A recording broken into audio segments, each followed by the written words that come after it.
참 예수님, 오늘은 1월 3일 주님 공연 전 화요일입니다. 세례자 요한과 이벽 세례자 요한, 이 두 인물에서 나타난 예언자의 길에 대해서 강론하겠습니다. 이제 교회의 전례력은 주님 성탄 8일 축제를 마치고 공연을 준비합니다. 이스라엘 민족의 역사 안에서는 세례자 요한이, 한민족의 역사 안에서는 이벽 세례자 요한이 세상에 오신 구세주를 공적으로 드러내는 이 예언자적 소명을 맡아 수행하였습니다. 요한의 아버지는 레위 지파 소속의 사제였습니다. 레위 지파의 사제들은 다윗 시절에 이스라엘 역사상 첫 대사자가 된 사독의 뒤를 이은 사두가이파라 불렸는데, 남북 역대 왕조에서 간헐적으로 출현한 예언자들이 모조리 박해를 당하던 시절을 거쳐 바빌론 유배에서 돌아온 후에는 왕도 예언자도 없어진 이스라엘에서 종교 지도자의 지위를 넘어 사실상 독보적인 국가 지도자로 자처하였습니다. 이른바 대사제 시대가 도래한 것이지요. 그런데 대사제와 이들의 수하인 사두가이파 사제들은 레위 지파에게 배당되는 11조 수입은 물론이요, 모든 이스라엘인들에게서 거두는 성전세 수입에다가 속죄의 제사를 드리려는 이스라엘인들에게서 받아냈던 재물 수입까지 받아서 치부를 했는데, 이 수입이 얼마나 막대했던지 당시 이스라엘의 중앙금고 기능을 할 수 있을 만치 예루살렘 성전은 복마전이었습니다. 사두가이파에 속하여 안락한 세습사제의 길을 걸을 수는 없었던 요한은 사두가이파에 반대하여 독립적인 에스네파 공동체를 세운 독신사제들처럼 독신사제로서 일생을 살면서 아버지 스가랴가 예언한 대로 바빌론 유배 이후 400년 동안이나 끊어진 예언자의 길을 걸었습니다. 아버지 스가랴와 어머니 엘사벳 같은 아나빔들이 이사야가 전해준 예언을 잊지 않고 400년 넘는 세월 동안 메시아를 기다려온 전통을 완성하고자 드디어 메시아가 오셨음을 외치고자 광야로 나갔습니다. 그래서 마르코 복음사가는 이러한 역사적 맥락을 감안하여 마르코 복음 1장 2절에서 4절까지 해서 기록해 놓았습니다. 그런데 사도 요한은 세례자 요한이 예언자적 지성을 갖춘 사제로서 예수님을 알아본 종교적 안목을 자신의 복음서에 이렇게 기록하였습니다. 보라, 세상의 죄를 없애시는 하느님의 어린 양이시다. 사두가이파들의 속죄 제사 관행으로는 도저히 없앨 수 없었던 세상의 죄를 메시아께서는 마침내 없애시리라는 예언으로 세례자 요한은 예수님을 소개한 것입니다.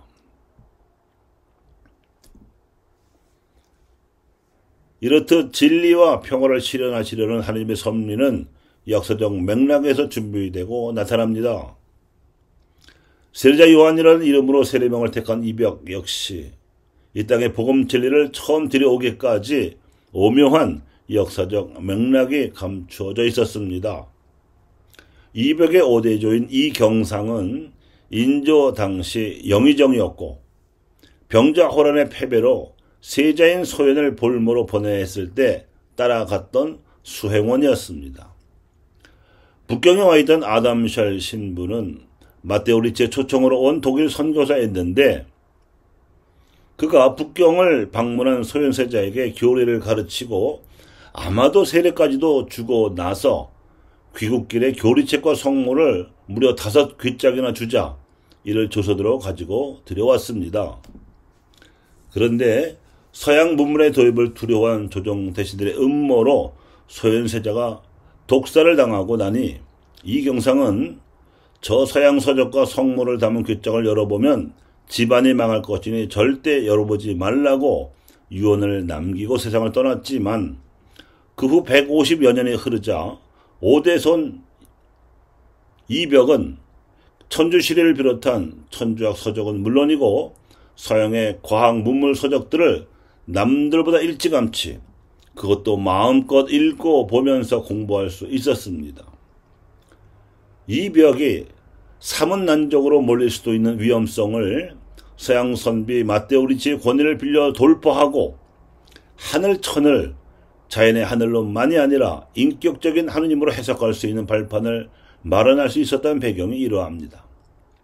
이를 바탕으로 당시 명망 높았던 선비 권철진을 열을 걸려 설득을 하고 그가 좌장으로 있던 강화계의 선비들에게 가서 천주시리에 담긴 기초적인 교리 지식은 물론 신구약 성경의 내용을 섭렵한 묵상을 한시로 적어서 성교 요지를 지으니 그 강화계 선비들도 본시 신학에 대해 가졌던 학문적 관심을 비로소 천주학으로 전환하였으며 종래 천주교 신앙 공동체에 합류시킬 수 있었습니다.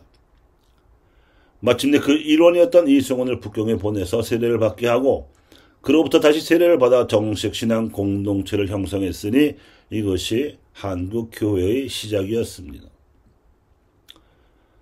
천주교를 우리 민족에게 자발적으로 도입하여 자생적 교회 설립의 역할을 수행한 이벽 세례자 요한은 문중 박해를 받는 바람에 식음을 전폐당해서 죽었지만 강화계 동료 선비들이 그를 계승하여 결의의 빛을 비추었으니 조선의 천주교인들은 이벽이 들여온 그리스도 신앙 진리를 온 결의에게 빛으로서 비출 수 있게 된 것이었습니다.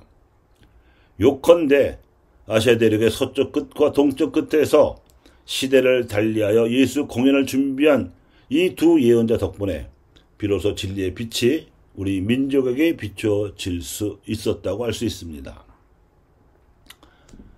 마지막으로 성교 요지를 지은 이벽이 한문을 모르는 민중을 위해서 한글로 지은 천주공경가를 소개하고 마치겠습니다. 어화 세상 번님네야 이내 말씀 들어보소. 집안에는 어른 있고 나라에는 임금 있네. 네 몸에는 영혼 있고 하늘에는 천주 있네.